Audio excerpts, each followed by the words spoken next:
Over the years, I managed to work without a dedicated workbench, whether it's been a fold-up workbench or using my tools or whatever flat surface I had. That's what I've been doing like for all these years I've been creating content. Today I want to make a little change to the shop, and I'm going to create a really simple, quick, and functional workbench that I think is going to just completely solve my issue for now, and maybe later I'll build another one, but for now I think this is something that's going to get me up and running while I'm on my quest to making my shop a little more efficient. So if you're new here, I'm Glenn. Welcome to DIY Creators, and let's do it.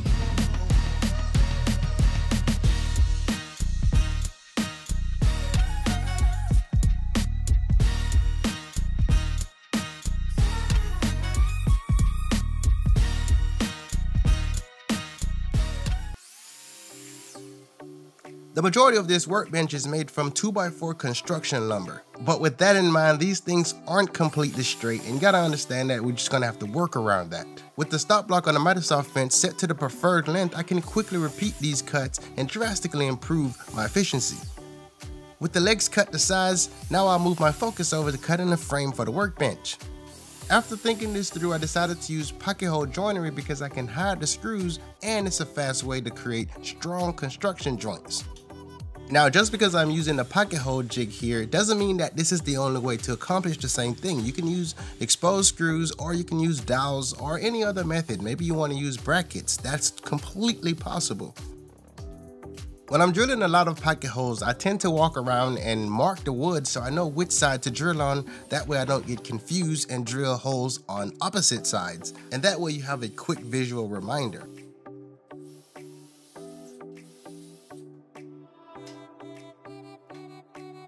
If you've used pocket hole screws before, you know one of the things that happen often is when you're trying to drive a screw in, the boards or plywood tends to shift. So if you have a Craig clamp like I do here, this is one of the best ways to hold the boards down as you drive in your screws. You can also use regular wood clamps for this as well. As I'm building the frame, I secured the two sides on first. Then I took a measurement between the two frames, then place a mark at the center. I also marked the center of the wood as well, so I can just line up the two lines, clamp it down, and add the screws.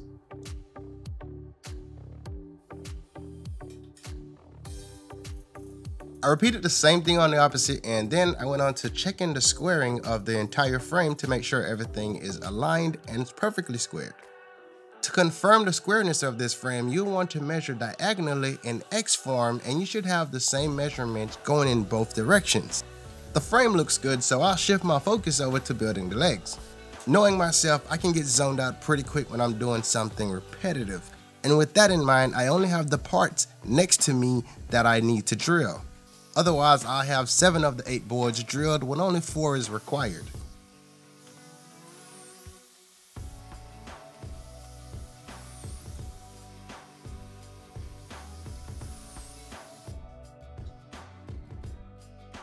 There are indoor rated screws for 2x4 pocket hole projects. However, I'm using the blue outdoor rated pocket hole screws, and that's because I bought a pretty big box of them. So let's just say I'm not running out anytime soon.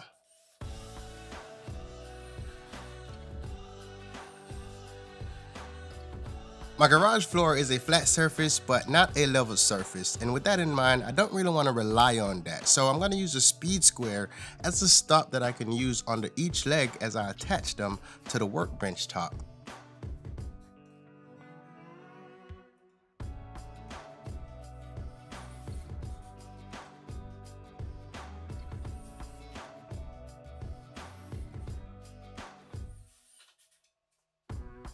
With the workbench still upside down, I'm going to build a frame on the inside of the legs. This will be perfect because I can store tools I want in the shop, but I don't want to build a separate shop cart for. You can use any screw to secure these parts, but only thing that's important is that the screw heads are below the surface.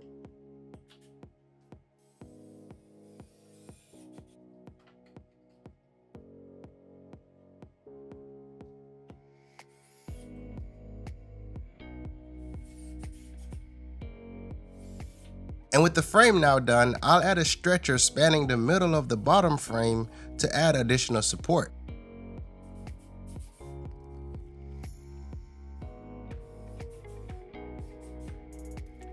Now I'll show you in a few seconds, but the bottom of each leg has too much exposure of the end grain. So I need to add a solid surface so I can secure the casters to the workbench. As I was saying, there's too many variation of end grain here, so I don't want the wheels to eventually break out, so adding a piece of plywood like this will improve the mounting surface. Once I glue that down and secure it in place, I feel strongly about this. I'll repeat this a few more times and then I'll install the casters.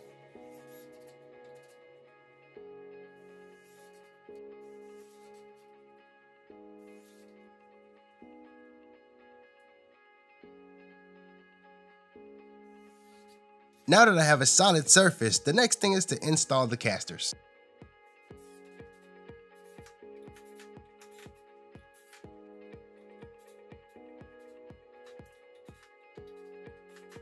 Before cutting the plywood for the top, one thing I did was measure it a bit wider than it needed to be. This way I can sand the top down to the workbench in case one of the 2x4 have a slight bow on it.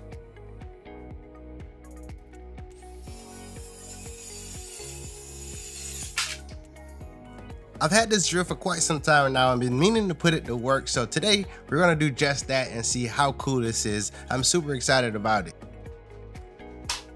If you ever do any kind of drywalling or subflooring or decks, this drill is definitely worth a look. And to put that in perspective, I was able to install this entire sheet of plywood, driving in all the screws in less than a minute.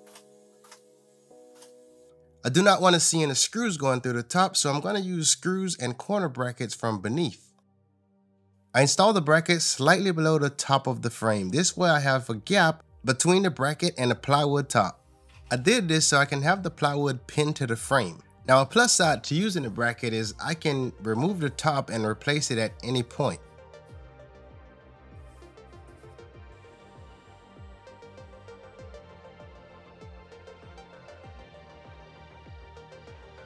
Now I'll add the top and circle it just to make sure everything fits nicely and it's all centered up on the workbench. Next I'll use some clamps to hold the top down as I secure the corner brackets.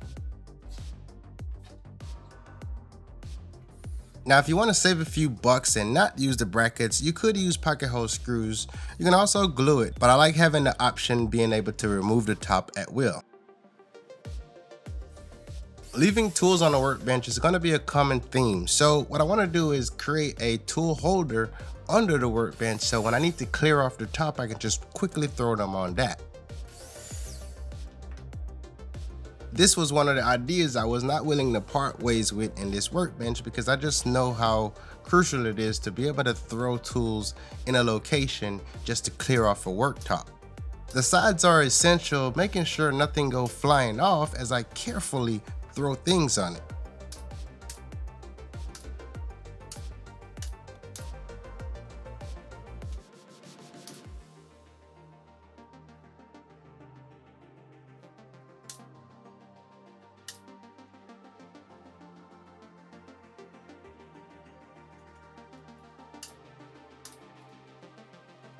Using nails alone may not be strong enough, so I use wood glue and the nails just help hold things together while the glue set up.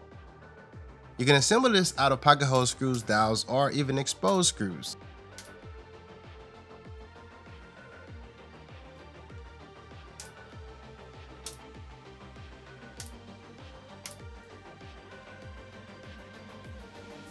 To install the tool holders, I'm going to use a few pieces of 2x4 to hold this in place while I screw everything together. I added one screw in each corner of the front. And I can get away with probably adding one screw in the very center of this tool holder, but I'm going to add a few 2x4 support above that, and that's going to give me peace of mind.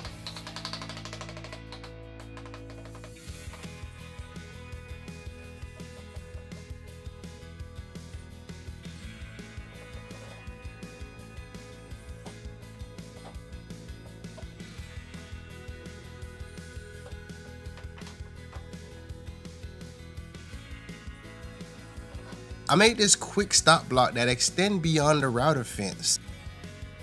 I needed to route a slot in the 2x4 for the T-track without going all the way through. This is quite difficult if you can't see where your mark is. So this is what I mean. I was able to use the stop to run right up to that line that I previously marked. I feel pretty good about where I'm at right now, so I'll just go ahead and run everything through the router and finish this up.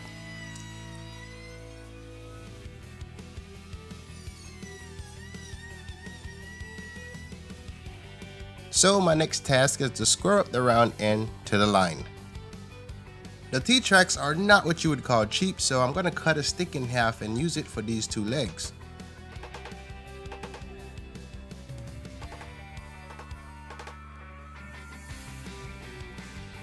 I used a scrap piece of T-track to mark the area that I'm going to cut out for the T-track. Now with that area being marked out, I'm going to use a pull saw to cut this area out, and I'll start by cutting near the line, and then I'll make a couple relief cuts in the middle.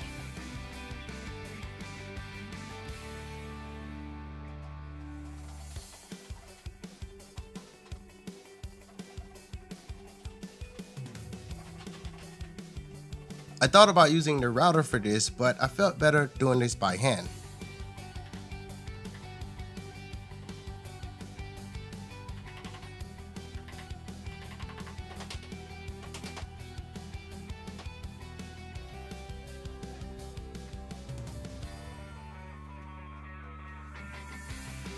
Now that I have the slot cut for the T-track and fitted, it's time to put it all together.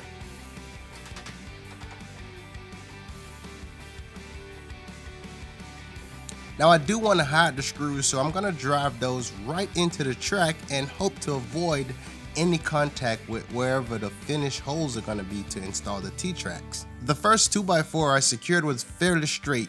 This one had a bit of a warp to it, so I needed some assistance from the clamps to hold that as I drive in the screws.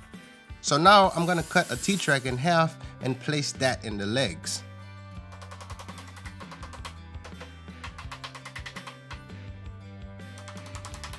And finally, let's secure the T-track by driving in a few screws.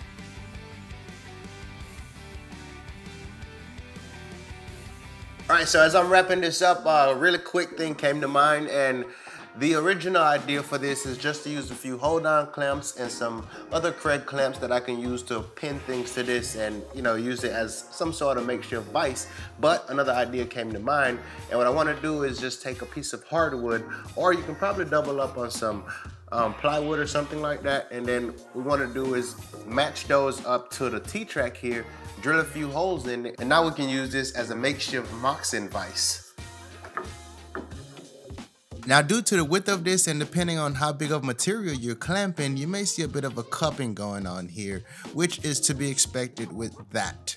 Now the grip here, in my opinion, is pretty strong, so you should be able to get by doing a lot of things with this. So I added this piece of aluminum angle here so I can quickly store my drill and also hang my tape measure here, which may also be a permanent spot for a tape measure, one of them. I also did this on both sides of the workbench, so I don't have to remember which side of the workbench this aluminum angle is, and I have the same functionality. I also filed off the corners so that I can make sure this is as safe as possible.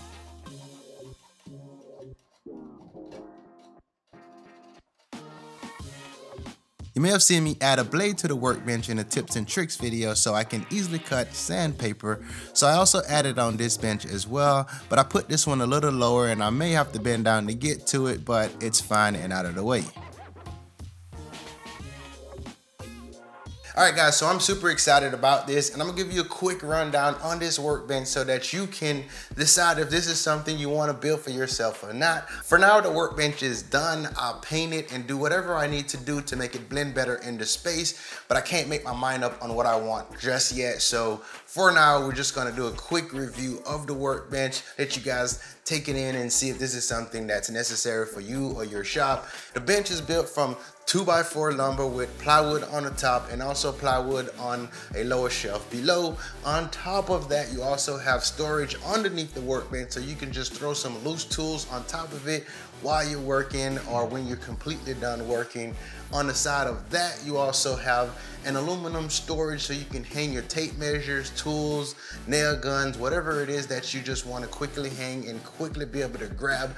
It's going to be right there on that side. You also have the overextended lip on the workbench that allow you to be able to use clamps to just clamp things down right on top of the workbench, so that's pretty nice as well. On top of that, you got wheels. These things roll on wheels, so you can just push this around the entire shop. There's loads of storage underneath the workbench, so I can store all my tools that I really want to have in the shop, but just don't want to create a dedicated workbench, as I said before. And finally, there's the T-tracks on one side that allow me to lock any piece of material down that I need to here. So if I want to put on edge banding or I need to sand a piece down, like I can do it right on the side. I can also use clamps to be able to just lock things there as well, or use the hold down clamps. And you know, if you don't have a dedicated vise, this is just be a substitute to that and just allow you to maximize your workbench. Hope you guys enjoyed this video. That's pretty much it for right now, and I'm going to catch you guys on the next one. And until then, be sure to like, comment, subscribe to the channel if you ain't already, and be sure to ring the bell so that you get notified when I post the next video. And that's it for now.